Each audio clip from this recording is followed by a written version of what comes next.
Tandaan ng cross at ang mga tagpong ito ay makikita po natin hindi lamang sa pagkukwento kundi sa isang live na sa pagpapakasakit ni Jesus ay patuloy tayo nagdinilay at nagkikiisa sa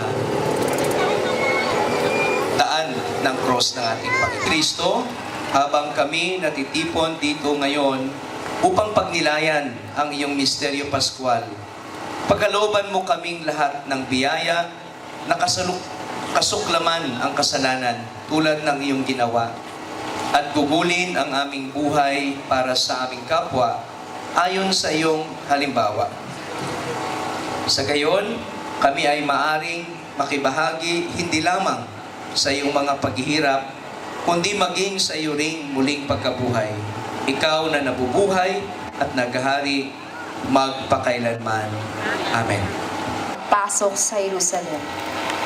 Araw noon ng pagpasok ni Jesus sa Jerusalem. Si Jesus at ang kanyang mga alagad ay pumunta roon.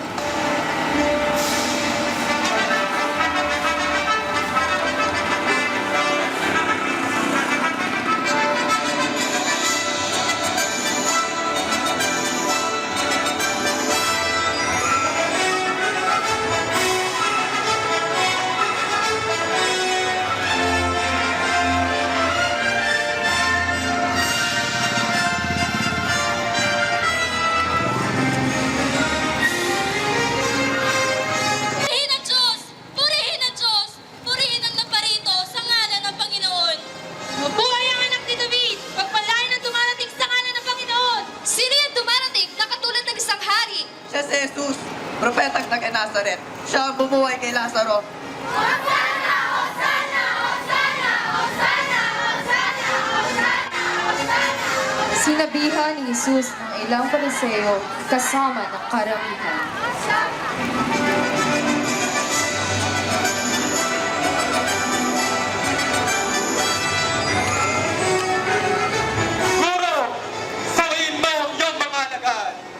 Sinasabi ko sa inyo, kapag tumahimik sila, ang mga matula ay nagsisigaw.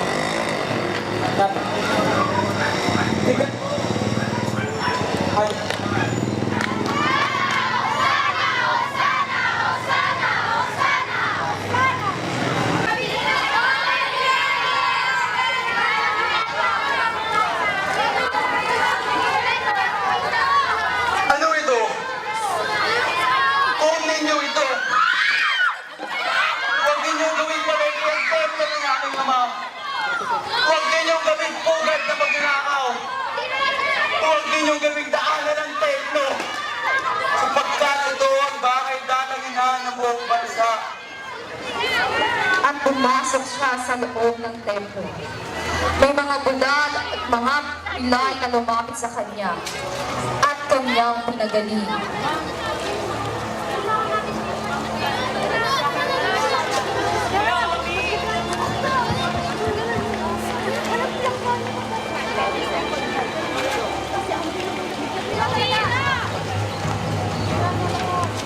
Hindi ko malilimutan ang ginawa ng Jesus na yan sa mga paninda ko. Ipinagtatapon niya! Maraming nasira sa aming paninda! Sobrang ang ginawa ng Jesus na sinasabi nila. Hindi ba ito maglabag sa atin? Tama na! Dapat siya malabag sa atin sa kanyang mga ginawa! Huwag namin ito gawin sa araw ng Pasko. Baka magkagulo ang mga tao. Pero, sandali lang. Hindi ba't marami siyang umalagay? Sigdali ng paraan upang mabili siya at may magkanulo sa kanya. Sige, lumakad na kayo.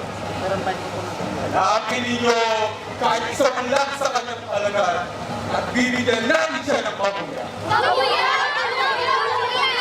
Ito lamang ang tanging paraan upang makagating tayo sa kanya. Ikatlo. Judas!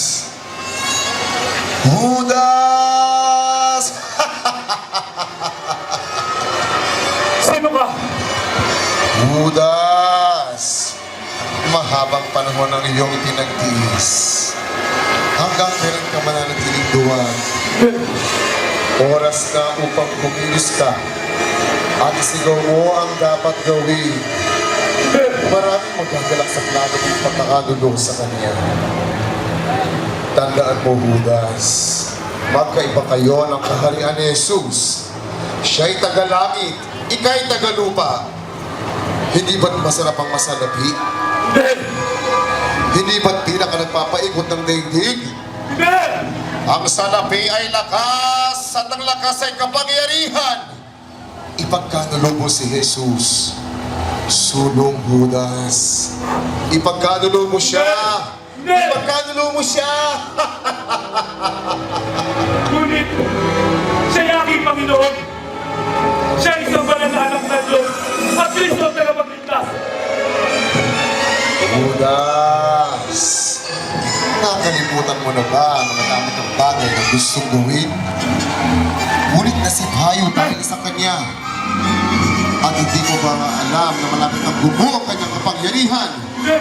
Dahil marami na nagalit kay Jesus, ang mga paraseyong eskribas, mga saserdotes, lahat sila'y sukdo na nagalit sa kanya. Dahil siya nagbukunwaling Diyos. Hindi mo ba alam, Judas? Dapat sana ikaw ang pagkakatiwalaan ng susi ng langit. Ngunit wala siyang tiwala sa iyo. Kaya ito nga ang pagkakataong hinihintay mo na maipakita at maipakilala sa lahat na ikaw ang pinakamatapang, ikaw ang pinakasikat, at higit sa lahat, Judas, maraming pinakamaghihintay sa iyo. Kaya sulong, Judas, sulong na! Dalahan na waring determinado sa gagawin.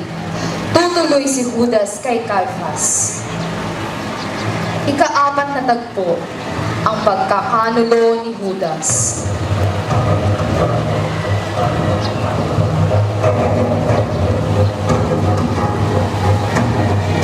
Mahal na Albas! Mahal na Albas! Mga banal sa Nandlok!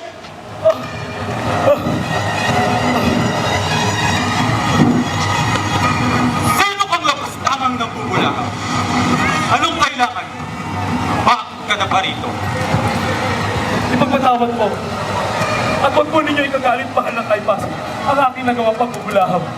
Sige, tumayo ka. Ako si Judas Iscariote, ng bayan ng Cariote. Isa sa alagad ni Jesus, ang nababalitan, gurong mga ngaral, ang Kristong hari ng mga Hudyo, ang magagamot ng bayan, ang maghihimala.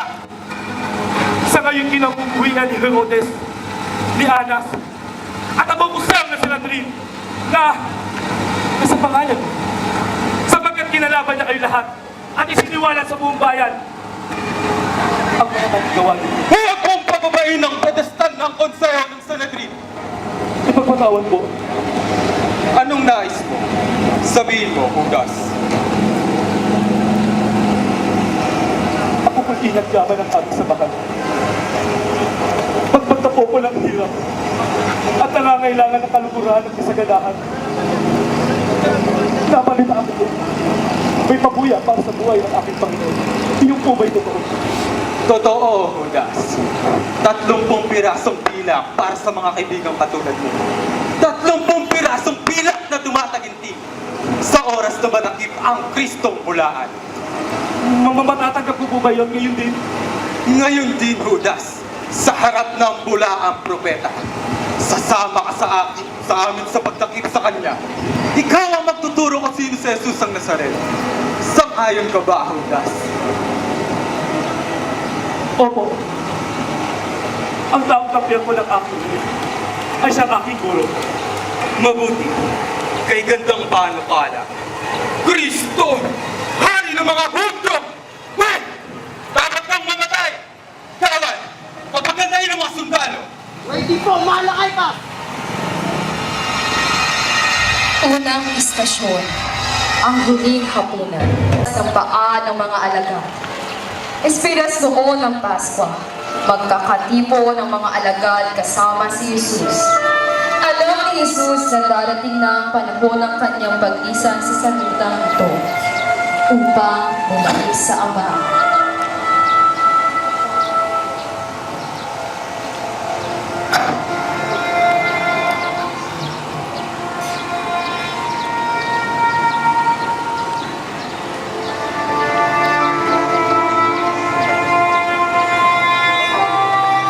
Panginoon, di ata't kayo pang maghuhugas ng aking mukha. Hindi mo mauunawaan ang ginagawa ko sa ngayon. Ngunit mauunawaan mo rin pagkatapos. Hindi ko po puhugasan sa inyo ang aking mga paa, Panginoon. Kung hindi kita huhugasan, wala kang kaugnayan sa akin.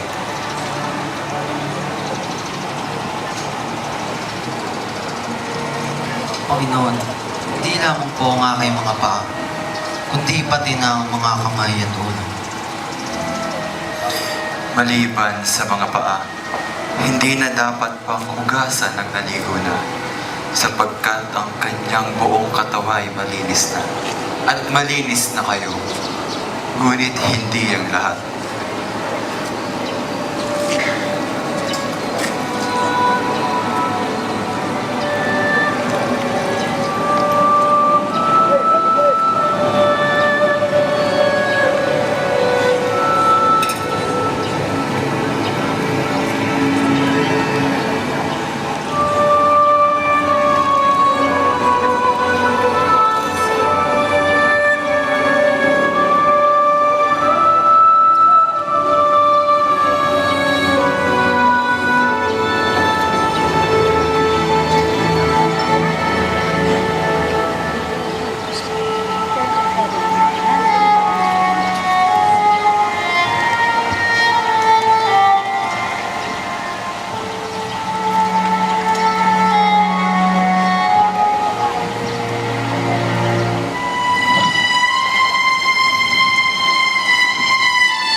Dapat din kayong maghugasan ng mga paa.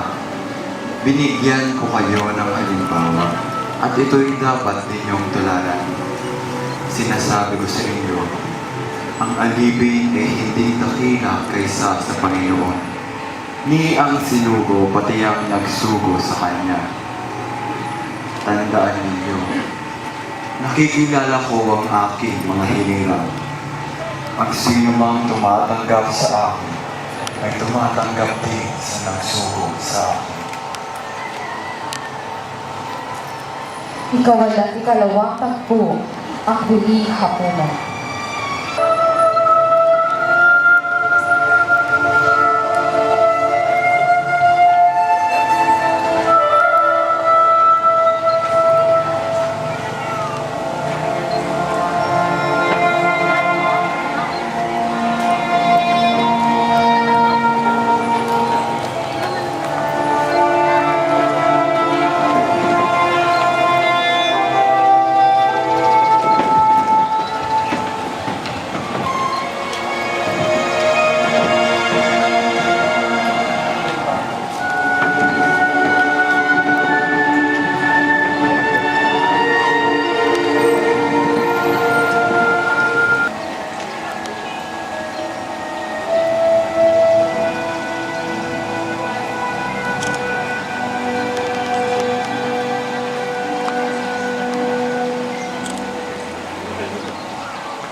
tuwing iinumin ninyo ito, gawin ninyo bilang pag-alaala sa akin.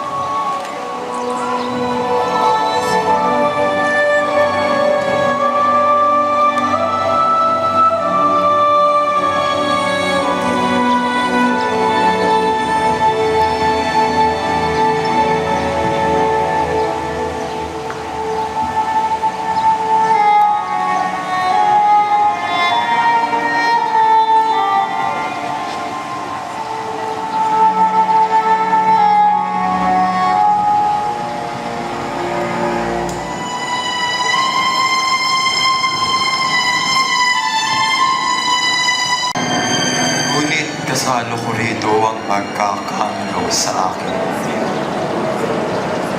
Tanong mo ako sa niya tukoy niya. Panginoon, sino po bang tinutukoy ninyo? Ang sino man ang bigyan ko ng tinapay na may atap, siya na nga. Guro, ako po bang Ikaw na ang nagsabi.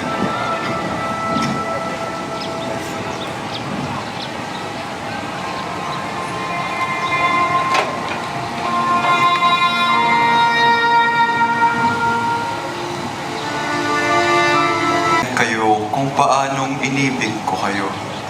Gayon man, mag-ibigan kayo. Kung kayo'y mag-iibigan, makikilala ng lahat na kayo'y mga alagad ko. Patawarin mo kami, Panginoon, sa lahat ng sandali na kami ay hindi nagpahalaga sa iyong paghandog ng sarili sa amin at sa iyong mapagmahal na pananahan sa banal na Eucharistia. Ikalawang istasyon. Ang pananalangin ni Jesus sa Gethsemane. Unang tagpo. Ang pananalangin ni Jesus sa halaman ng Gethsemane. Nagtungo si Jesus kasama ang kanyang mga alagad sa isang lugar na tinatawag na Gethsemane. Dito muna kayo.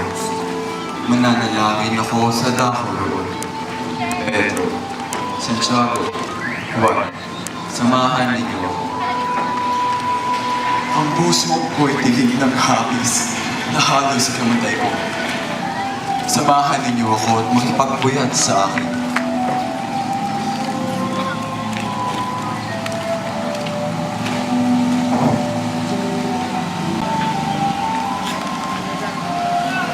Ama ko, kung maaari, inayo mo sa akin ang sarong ng paghihirap na ito. Ngayon man, hindi ang kalooban ko, kundi ang kalooban mo ang mangyari.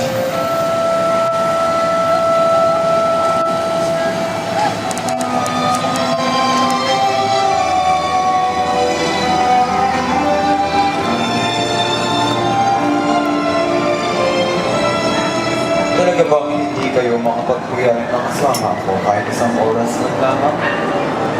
Magpuyat kayo at manalangin upang huwag matalim ang puso. Ang espiritu'y napahanda, ngunit mahina ang laman.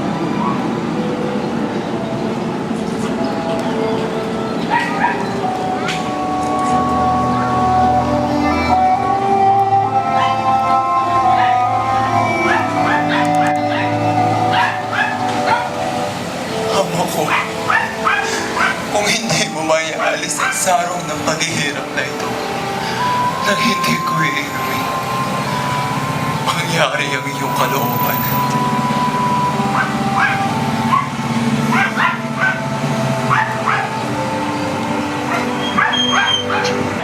Dumating na ang oras na ipagkakanulo ang anak ng tao sa mga kasalanan. Tayo na, naririto na ang magkakanulo sa akin. Ikalawang tagpo, ang pagdakip kay Jesus.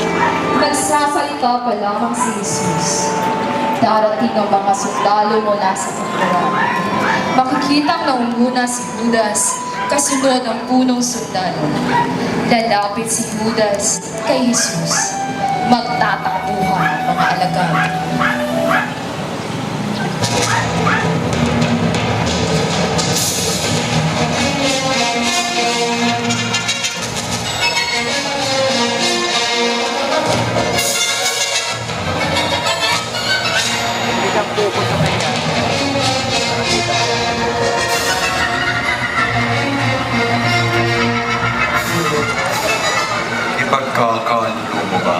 ng tao sa pamamagitan ng isang halip. Siya na nga si Jesus Nazareno! Ikaw mo sa tao yan! Tawin na! Ayun kayo! Wag! Isalog mo ang iyong tabak. Dapat kong inumin ang sarong ng paghihirap na iniwan sa akin ng Ama. Dali niya kay Ana!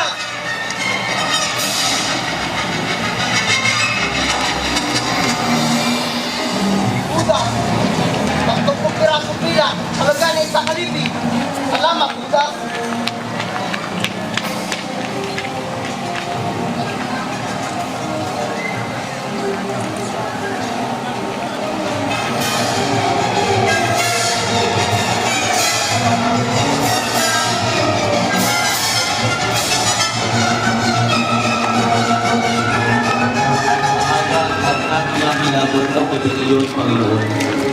Ni isa sa iyong mga ay ang iyong matibay na hangaring tuparin ang kalooban ng Ama.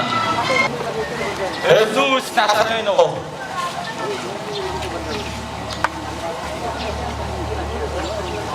Isang muhi ang nangangaral na parang isang Diyos!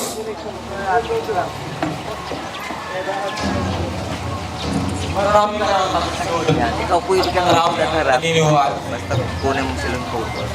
Pero, nakasana ang isang sa iyong apostoles. Kung hindi ko ang iyong aral, ay bakit ka na lang iniwan? At si Judas na iyong alagad, ay bakit ka niya ipinabilig? Nangangawin na wala katotohanan ng iyong aral. Hoy! Hindi ka sa Moises, huwag kang magbanal-banalan. Dahil kailanman, hindi kami sasampalataya sa iyong aral. Pero,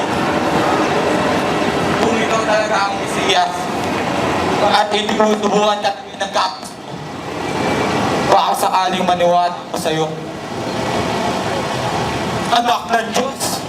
Wait! Bang-aw!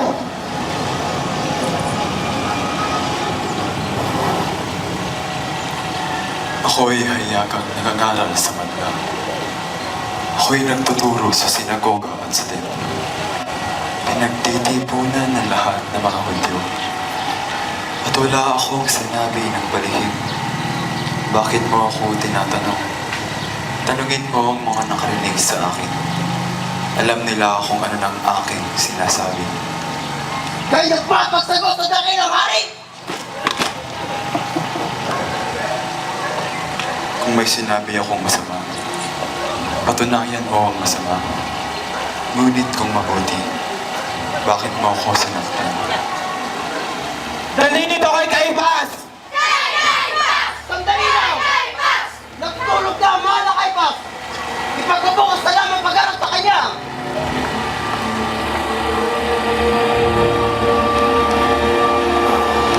Ikalawang tagpo, ang pagtatatwa ni Pedro. Sa lipunan. Sa kanila, patuloy kang nabubuhay at nagdurusa.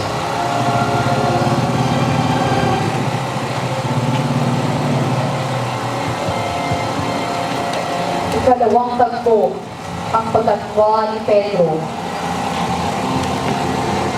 Kasama ka rin Jesus sa Galilea, di ba?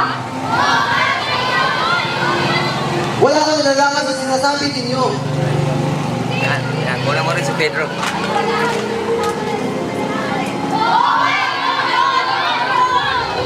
Isinusumpa ko. Talagang hindi ko nakikilala ang taong yan. Isa ka nga sa kanila. Nakikilala si Magsalita. Mamatay man ako. Talagang hindi ko nakikilala ang taong yan. Siya namang pagtilaok ng manok. Mapapatingin si Pedro kay Jesus. Titingnan siya ni Jesus. Lumabas siya at nagnanangis ng buong kapitan.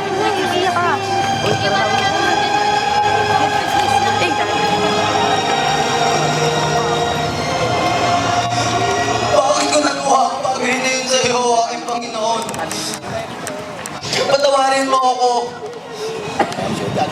Patuloy ang pagnanangis.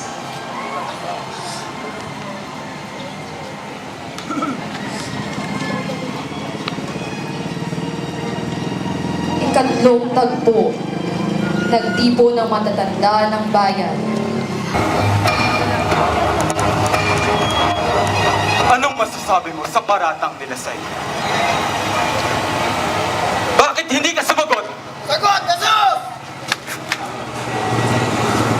Ikaw ba ang Mesiyas? Ang anak ng kataas-taasan? Sagot!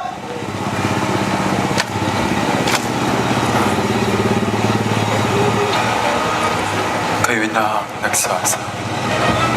Ngunit sinasabi ko sa inyo, mula ngayon ay makikita ninyo ang anak ng taong nakaupo sa kanan ng mga pangyarihan at dumarating mula sa alapaang ng langit.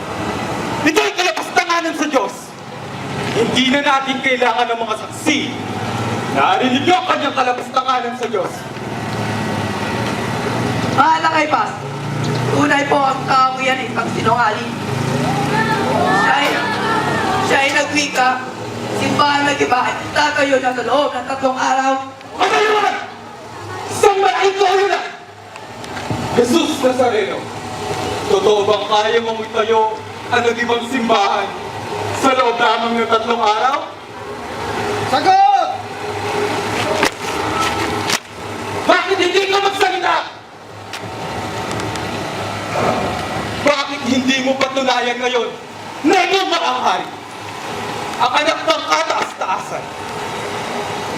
Magsalita ka! Sagot! Ayaw nang magsalita ng taong ito. Kung siya ay hakatulan, anong hatol ang nais niyong gawin sa kanya? Isinampula ang propeta! Dapat siyang mamatayan! Narinig ka kay Gobernador Pilato! Po, sa isang lugar na doon si Judas.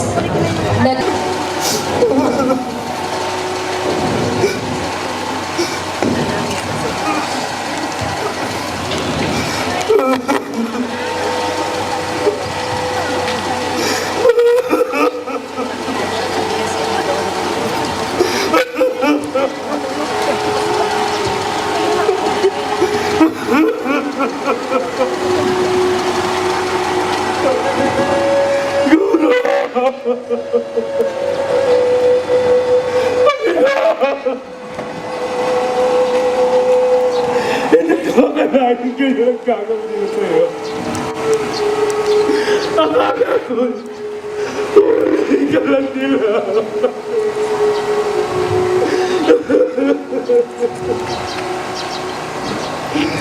Nasila ko sa 30 pirasong pilang na ito.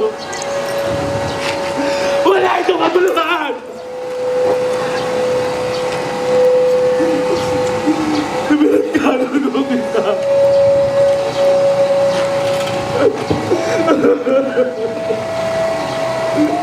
Mas mahalaga ang pag-ibig mo. Ang pagkalinga mo. Masama ka!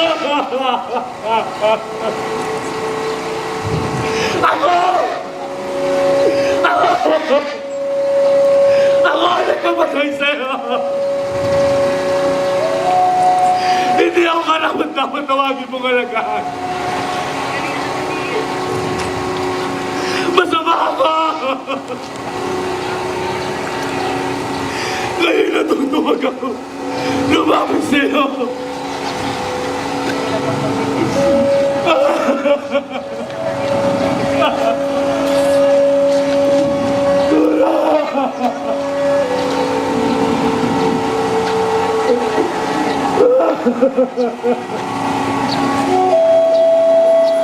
Tatlong pirasong pilang. Anong masama kay Panginoon? Nagpalakad-lakad at lubos ang pagsisisi, nananangis ng nananangis sa matinding pag-usig ng puso.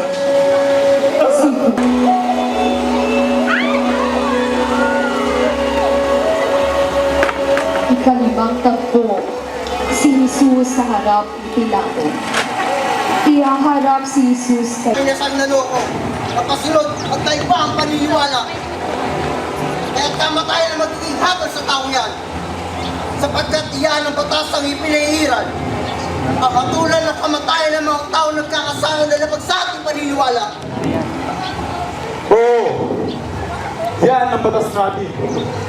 Ngunit, ayon din sa atin. Makasino man ang tinatulan.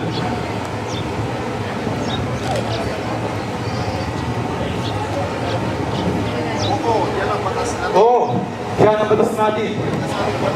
Ngunit nasa batas din natin ang isipin at siya sa ating mabuti ang taong nagkakasala. Ang nais nyo ihatulan ko ng kamatayan ng taong ito. Ngunit hindi yata matuwid mamatay ang taong hindi naman nagsasalita. Bakit hindi ito magsalita ang tao? Hindi ka ba naniniwala sa aming mga kabla? Kung may mga speaker, bakit kung magtuwigan, hindi isa ka sila. Oo, naroon na ako. Kayo'y matutuwid. Ngunit papaano bibigyan ng sakit ang taong wala namang kasalanan? Hindi ba kasalanan sa Diyos ng mga rin sa isang anak na kataas-taasan? Hindi ba kasalanan na ipagpuni nila sa isang hari? Maliwanag na sa inyo upang sa batas ng tao at batas ng Diyos. Maliwanag. Marami nga ay maliwanag. Ngunit tayo din sa atin na kung walang sapat na ebidensya at isang tunay na sakit, hindi siya maaaring matulan. Mag-isip muna kayo. Gusto ko yun, magtimbang-timbang ko ang mga kabla ninyo sa akin. Hindi namin sadyanan dito kung wala sa kasalanan. O sige! Tingnan mo at pakinggan na lahat ng tao ito. Sino ang mauna? Ako ang Alaminato. Iya'y nangangalan ni Isto Obusan. At maraming taong niloko niyan. Sinisira niya ang pananampalataya ng mga tao. Maraming taong nabawi sa pananampalataya na tunay na Diyos. Siya daw ang hari ng Siya daw ang alam kagamang sa langit. Isang malaki kalabas ng anak. Siya daw ang hari ng bahay ng Israel. At hindi lang yan! Siya raw ang Mesiyas na hinihintay ng mga propeta. Kasinungalingan, isang hamak na karpintero, bakit siya magsasabing anak ng Diyos? Pinaniniwala niya ang mga tao na siya ang Kristo, ang Hari! Ikaw ba ang hari ng mga Hudyo? Kayo na ang nagsasabi. O kaya, bakit ka gusto mo namatay ng mga tao ito? Sagutin mo ako. Huwag kang magalala. Sila hindi ko rin kababayan. Dahil ako ay isang ibil. Ikaw ba ay tao? O Diyos na tunay? At sa atin ang iyong bayan? Dito ang aking bayan. Nasa langit ang aking kaharian. Ang mga habla nila ay katha lamang at ang kapangyarihan mo ay hindi ba sasapat? Kung may hari ka nga! Kayo na ang nagsasabing ako ang hari. Ito ang dahilan kung bakit ako isinilang at naparito sa sanlibutan upang mangaral tungkol sa katotohanan. Ang sino mang nakikinig sa akin ay nakikinig rin sa katotohanan. Ano ba ang katotohanan? Wala akong makitang kasalanan sa taong ito. Ngunit ayon sa inyong kaugalian, dapat ako magmalaya ng isang bilanggo sa araw ng Pasko. Ibig ba ninyong palayain mo ang hari ng mga Hudyo?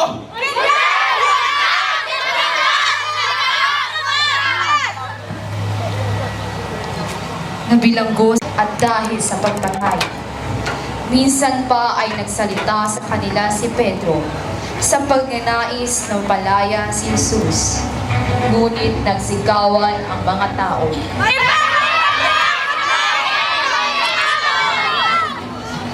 Bakit? Ano ang ginawa niyang masama? Wala akong makitang dahilan upang siya ay ipapatay. Ipapahagupit ko na lamang siya sa kabalalayain.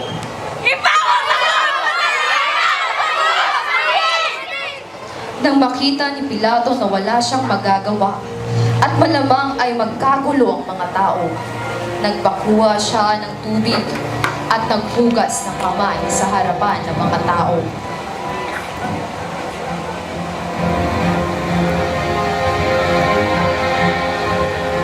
Wala akong pananagutan sa kamatayan ng taong ito. Bahala kayo! Pinanagutan namin na ngayon mga pagkamatay niya! Tama!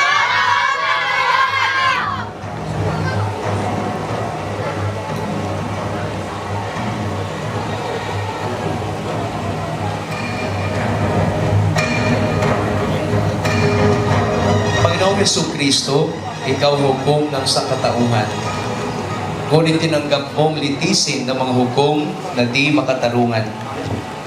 Ikaw ang pinakabanal, tanging walang sana sa daigdig.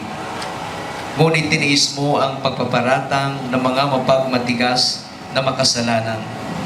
Patuloy pa rin ang walang katarungang paglilitis na inuulit sa bawat di makatarungang paghatol, kung saan hinahatulan ang walang sala at pinalalaya ang may sala. Ikaw pa rin ang biktima ng ganitong kawalang katarungan. Kaapat na istasyon, ang paghahampas at pagpuputong ng koronang tinig.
at mag-ikakalabing-2 ng tanghali. Sinabi ni Pilato sa mga Hudyo, Narito ang inyong hari!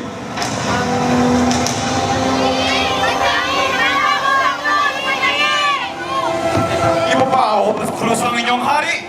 Wala kaming ibang hari kundi ang sasa! kaya't si Jesus ay binigay sa kanila ni Pilato upang ipako sa krus. Dinala ng mga kawal si Jesus sa pritoryo. Ang tirahan ng gobernador at kanilang tinipon ang buong batalyon. Gumawa sila ng isang koronang tinik na pinaglikaw-likaw. Ipinatong sa kanyang ulo at nilagyan ng balaban ng purpura. Nagsilapit sila.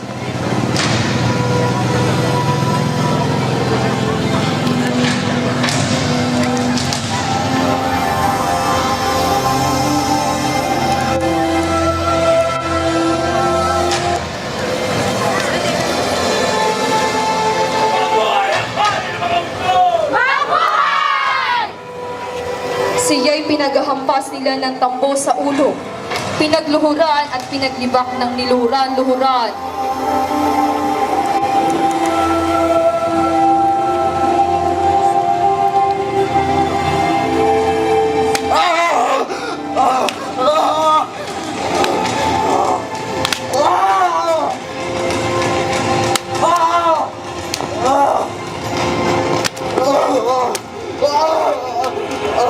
Panalangin tulog. Natangay sa pagtulsol ng iyong mga kaaway ang malaking kulutong. Inahais nilang ikay papatay. Mahal na Jesus, at hindi rin naisip ni Pilato may ang mga ibang bayunikin laban ang mga kawal na Romano. Habang binagbat nila ng sugat ang iyong katawan at pinutungan ka ng koronang tinik at pag-alimusta. Ngunit hindi ka man lamang dumating. Inis kong lahat iyon, tulad ng isang maamong tukang kakatayin. Malagimik tulad ng milyong-milyong mga simpleng taong pinagsasamantalahan. Naapi ng mga halang ang kalooban habang Bilisan nyo. Iligin naman sa araw ng tinig.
agad saan ka pumuntang angulo.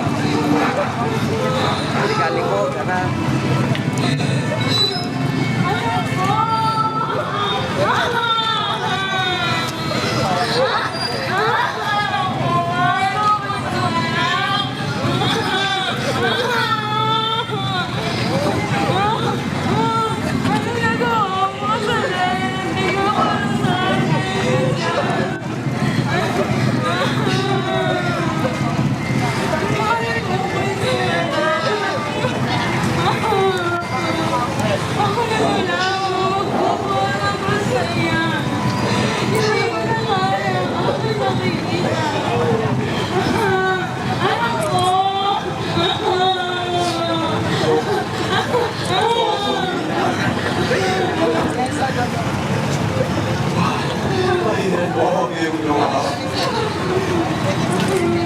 Lalo na mga kumenda.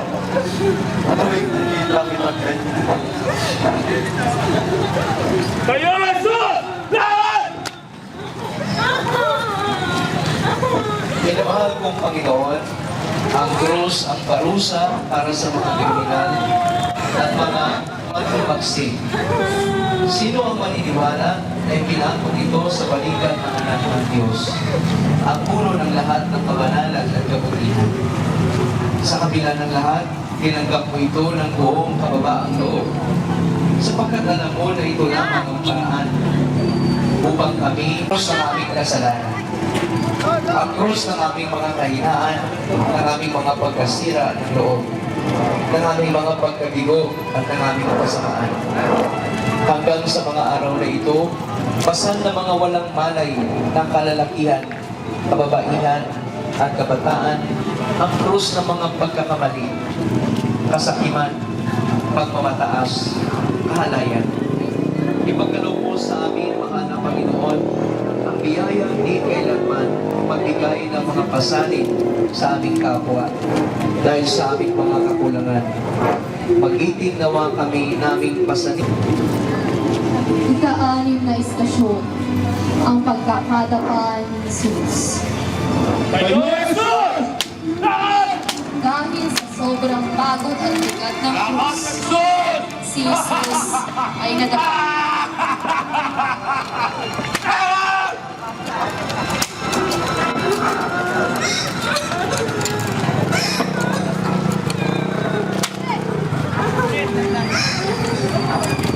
Lahat, Jesus!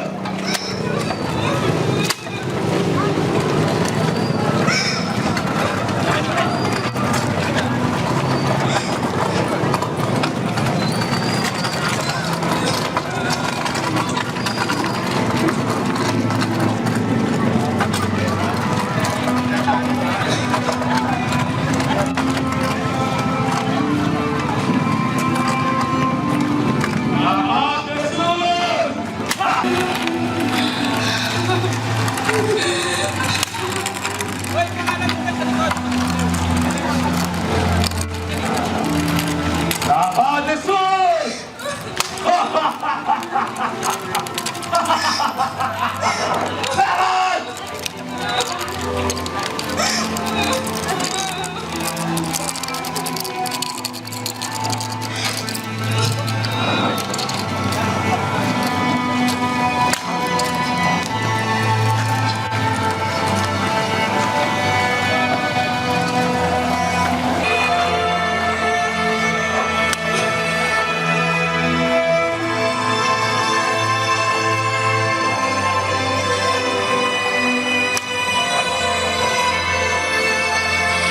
Lahat, Jesus!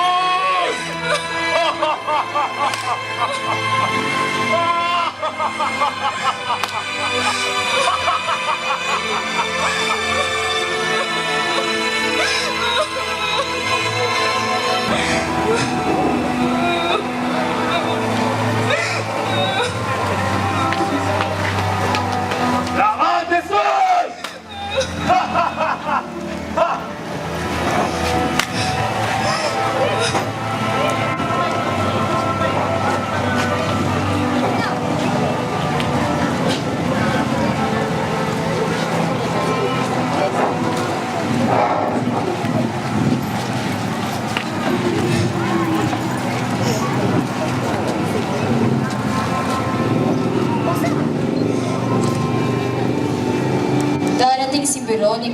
tumatangis.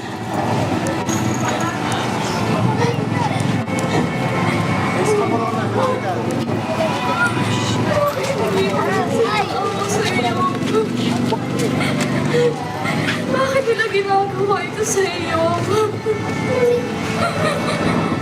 Hayaan mo, punasan ko ng aking malaman ang iyong mukha.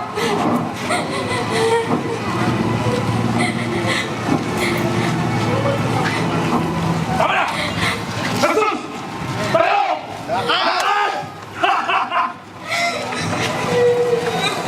Ang daanang iyon, hirap na hirap, at bigong-bigong umaasang may tutulong. Matagal nang naghalo ang iyong lakas. Lubak-lubak ang daan. Maluwig ang mga tao. Pabigat ng pabigat ang krus hanggang di mo na ito makayanan. At ikay nagdudumog na sa lupa. Tulad mo, Panginoon, napakarami sa amin ang nadaramba at napapasusok nito sa mahirap na daanan ng krus ng buhay. Dahilan sa mga at kapag hindi na kayang pasanin ng aming mga kapatid ang marami ng pagsubok na dumarating, Panginoon, pagkalooban kami ng pusong makakapagin upang kami hindi na makakapit pa sa kanilang pasanin. Panginoon Jesus! Lakas! Lakas!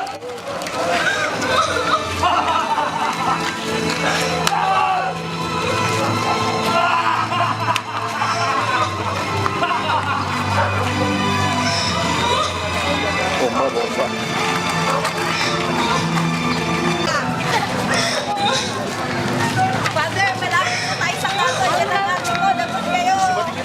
Ayan na yung ate ko. Lakas, Jesus!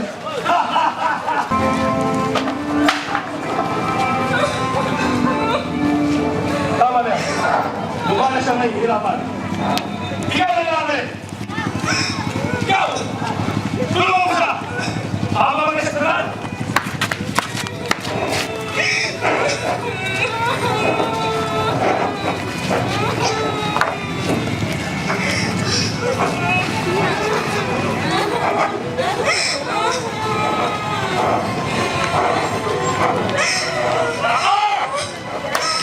Makikitang basa ni Simon sa ang krus.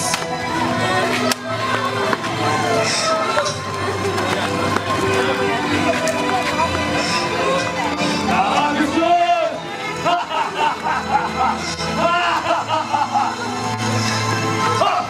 Tama na yan! Kumahan na si Diyan! Jesus! Huwagin mo muli ang iyong krus! Habang pauwi na siya mula sa bukid, napilitan siyang umiba ng landas. Isang paglihis ng nagbago sa takbo ng buhay. Napilitan pasanin ang iyong krus, ngunit maging siya man ay biktima rin ng pang-api at ng kawalan ng katarungan. Naranasan niya ang iyong sakit, Panginoon, kung kaya't natuklasan niya ang ibig sabihin ng buhay.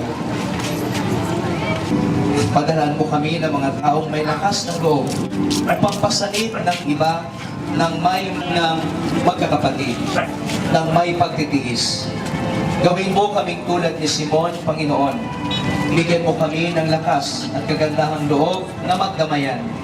Sapagkat ang aming lipunan ay puno ng nagdurusang Kristo na hindi na makaagapay sa bigat ng krus na kanilang pinapasan.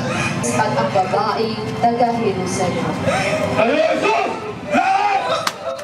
Lakas! Sinusundan si Jesus na maraming tao. Kabilang ang babaeng nananalo at nananambitan dahil sa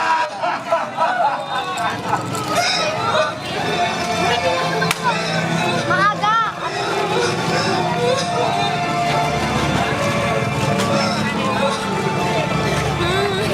Lakas, Jesus!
Tawagan niyo akong talisan. Ang pag-ibig niyo ay ang inyong mga anak. Darating ang araw na sabi,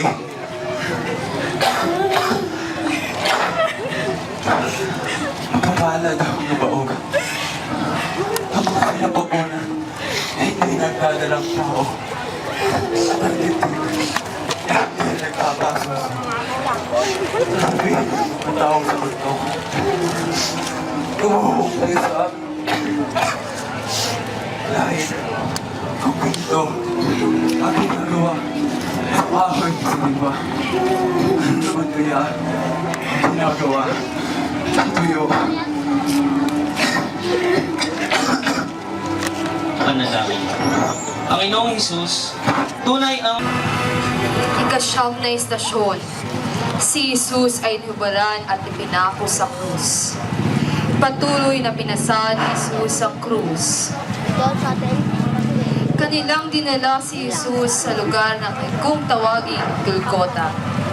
Ibig sabihin, puok ng mga bungo upang ipako sa krus. Tayo, Jesus! Laban! Maglalakad ang mga tao patungo sa pagpapakuan at palilibutan nito.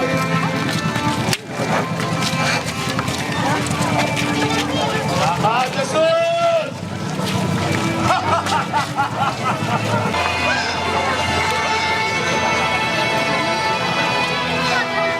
Laban, Jesus!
Kailangan mo tubig na.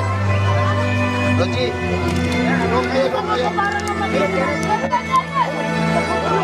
Roger, kailangan sa tubig.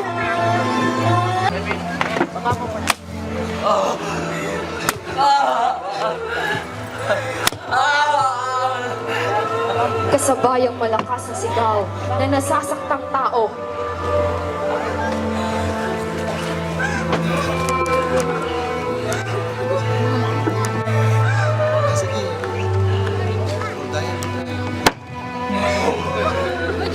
Tawarin sila. At hindi na nalaman kanilang ginagawa.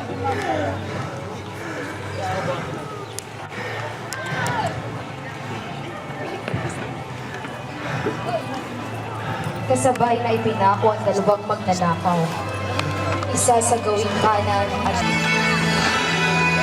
sumulat si Pilato sa ganitong pangukusa at ipinilagay sa ulo ang hari ng mga Hudyo. Nasusulat ito sa wikang Hebreo, Latin at Griego at maraming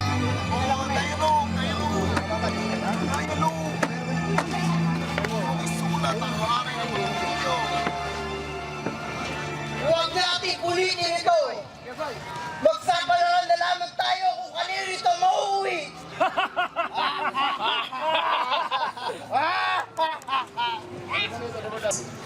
kinuha nila ang kanyang kasuotan at pinaghati-hati ng apat. Kinuha rin nila ang kanyang tunika. Ito'y walang tahi at hinabi ng buo mula sa itaas hanggang paibaba.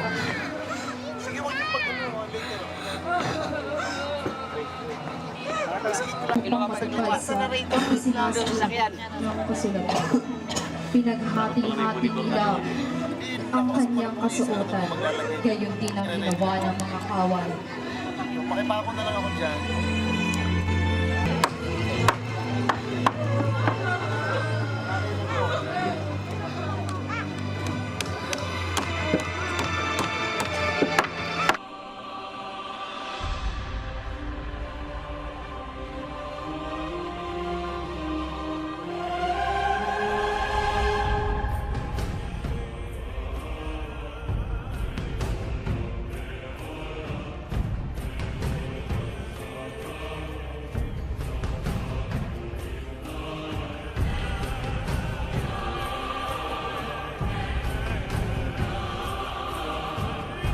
Ang mga kamay mong dati, umaaplos sa mga bata, nagbabasbas sa mga may sakit, at nagpapalayas sa mga demonyo. Ngayon ay nakapako na sa krus. Ang iyong mga paa na nagdala sa iyo sa maraming bayan upang dalhin ang magandang balita.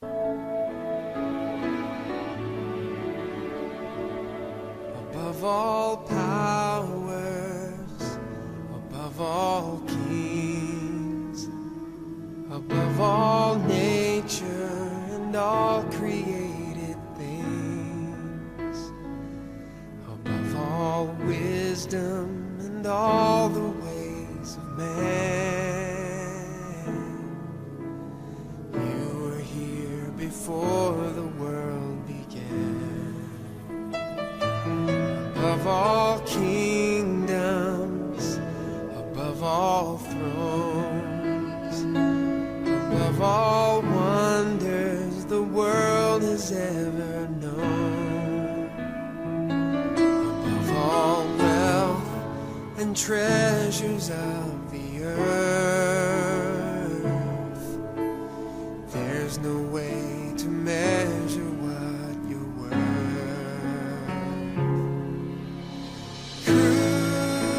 Crucified, laid behind a stone, you lived to die, rejected and alone, like a rose trampled on the ground.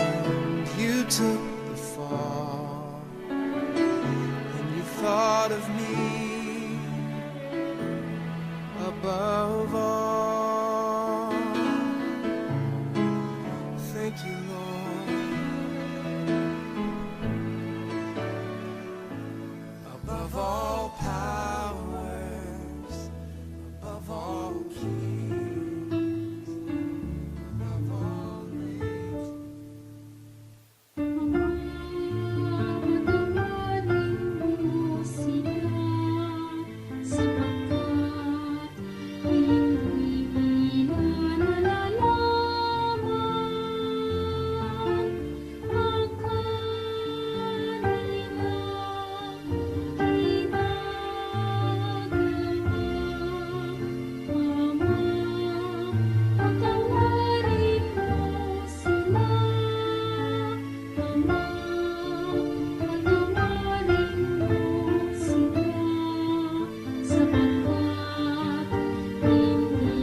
Above all powers, above all kings, above all nature and all created things, above all wisdom and all the ways of man. You were here before the world began. Above all kingdoms, above all thrones, above all wonders the world has ever known, above all wealth and the treasures of the earth, there's no way to measure what you're worth.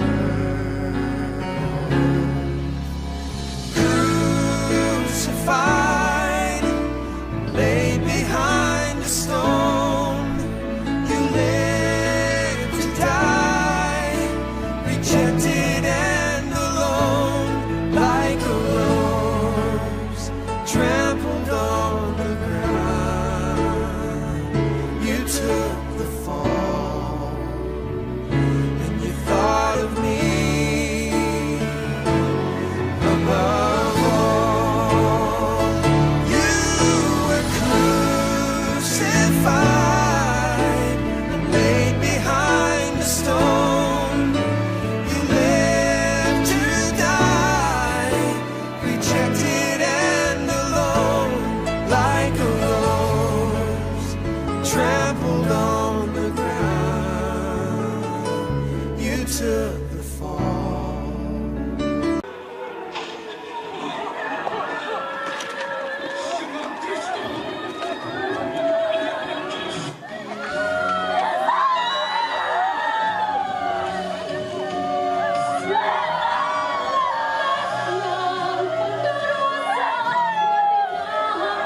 above all powers, above all kings, above all nature and all created things, above all wisdom and all the ways of man.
Jesus, my Savior, Lord, there is none like you.